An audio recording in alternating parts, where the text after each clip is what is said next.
I'm praying. I got faith in him. He can move mountains, and I know she gonna be up. I just know she gonna be up. The cry of a mother's heart as her 4-year-old daughter fights for her life following Monday's deadly crash involving a car and a Tulsa fire truck.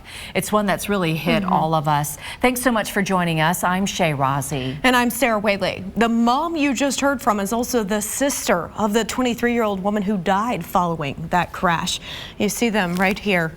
It's just really been a hard time for her and her family. Tonight, we learn more of what they're struggling with. Fox 23's Amy Hybels has the family story.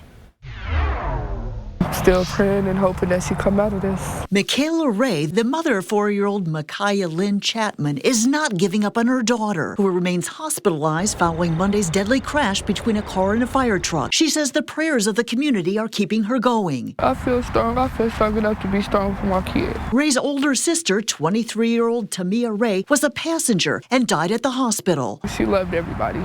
She loved everybody who loved her. She'll do for anybody. She's now helping to plan the funeral for her big sister, who she described as being like a second mom to her. She was the one that everybody ran to. Tulsa police say a 26-year-old pregnant woman who was also a passenger lost her baby in the crash. She survived. A girl who was 5 years old also died. Police say a Tulsa Fire Department truck was westbound on 41st Street at New Haven Avenue Monday evening with lights and sirens running when the Hyundai turned south onto New Haven Avenue, colliding with a fire truck. Felicia Adair says she helped raise Tamia Ray. She reflects on the life of her great-great-niece. She's a beautiful, respectful, always kept a smile on her face.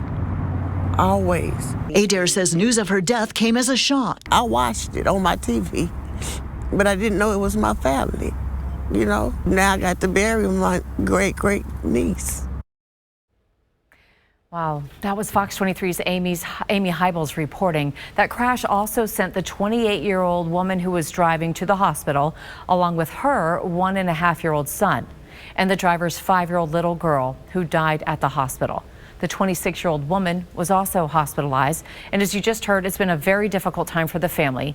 They've organized a GoFundMe to raise money for Tamia Ray's funeral. If you'd like to help them out, we have a link to it in this story on fox23.com.